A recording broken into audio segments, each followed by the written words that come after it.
Mesdames et messieurs, bonjour et bienvenue sur Info TV dans cette édition spéciale consacrée à la tuerie d'un professeur d'histoire-géographie qui enseignait la liberté d'expression à Conflans-Sainte-Honorine.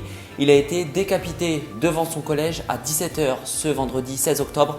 Les toutes dernières précisions avec nos reportages et nos explications.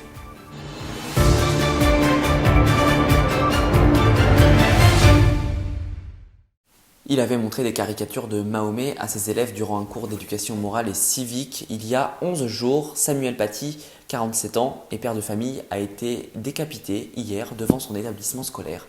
Le retour sur les faits avec ce reportage. L'affaire commence le lundi 5 octobre, lorsqu'un cours d'enseignement moral et civique sur la laïcité et la liberté de la presse est donné. Il présente des caricatures du prophète Mahomet.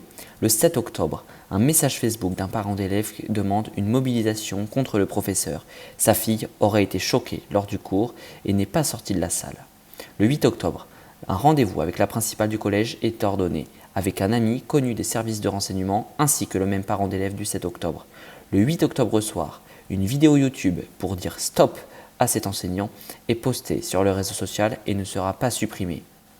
Le 8 octobre au soir, toujours, une plainte contre le professeur d'histoire Samuel Paty est déposée au commissariat par le parent d'élève. Le professeur sera entendu le lundi 12 octobre, il conteste la version du parent d'élève et porte plainte à son tour pour dénonciation calomnieuse. Le 12 octobre, une nouvelle vidéo avec la fille du parent d'élève interviewée est diffusée sur YouTube. La semaine du 12 octobre, la principale du collège recevra des menaces à l'encontre du professeur. Le 16 octobre, le professeur sera décapité devant son établissement scolaire.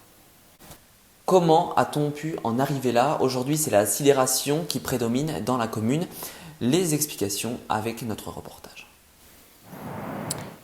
L'enquête avance très rapidement. Il est environ 16h50 quand Samuel Paty est devant son collège et qu'il est rattrapé par un terroriste.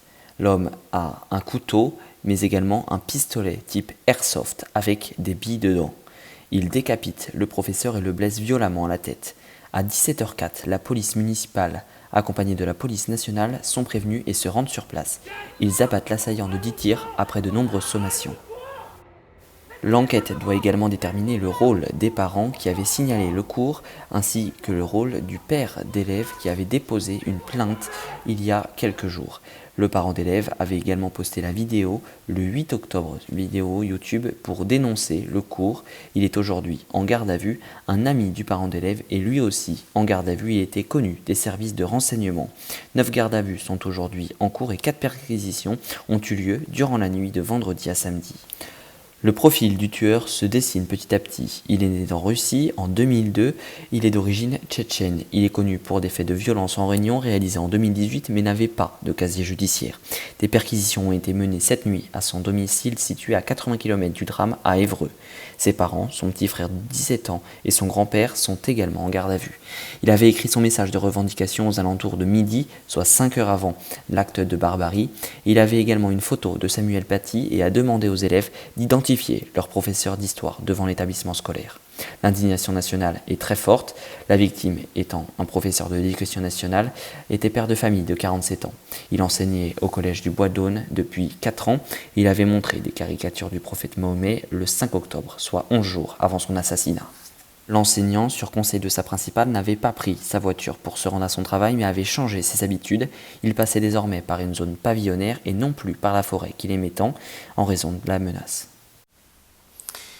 Et les réactions politiques sont extrêmement fortes. Emmanuel Macron était hier à la cellule de crise. Le ministre de l'Intérieur Gérald Darmanin est rentré du Maroc. Il était à Rabat en déplacement ministériel. Il est rentré de toute urgence de 17 h à 19 h.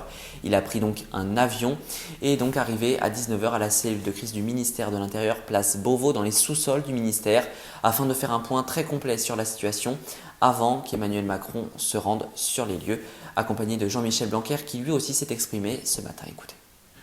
Mesdames et messieurs les parents d'élèves, chères familles, chers élèves, chers concitoyens, ce vendredi 16 octobre, un professeur d'histoire et de géographie a été lâchement assassiné à Conflans-Sainte-Honorine.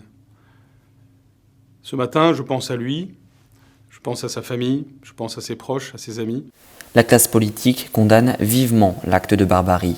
Emmanuel Macron, sur place, a dénoncé hier soir l'attentat terroriste et a affirmé que les terroristes ne passeront pas. Un hommage national va être rendu et plusieurs marches se dérouleront demain, dont une place de la République. Jean-Michel Blanquer, le ministre de l'Éducation nationale, a réaffirmé les valeurs de la France après l'acte d'un ennemi de la République. Une minute de silence sera tenue à la rentrée, d'après son interview ce matin aux alentours de midi. Un recadrage pédagogique strict et fort sera donc également réalisé à la rentrée. La vive condamnation de la classe politique s'étend également à l'opposition politique qui demande l'isolement des éléments radicaux. À noter qu'un conseil de défense se tiendra ce dimanche soir. Voilà, image signée de l'AFP. Merci d'avoir suivi cette édition spéciale. Merci également de nous suivre sur notre Twitter @groupeinfotv. Nous vous faisons vivre l'actualité minute par minute depuis hier que nous avons appris cette terrible nouvelle. L'actualité se poursuit, vous la voyez affichée sur votre écran, @groupeinfotv sur Twitter et Instagram. Si vous avez des questions ou des remarques sur notre chaîne YouTube, notre mail groupeinfotv@gmail.com. Et l'émission qui devait être diffusée aujourd'hui, l'émission Faut-il consacrée à l'automatisme dans les transports en commun de Théo Tornet sera donc diffusée mercredi. Je vous souhaite de passer un très bon week-end malgré tout. Événement sur Info TV. L'émission consacrée aux transports en commun, c'est ce mercredi avec Théo Tornet et les équipes d'Info TC France.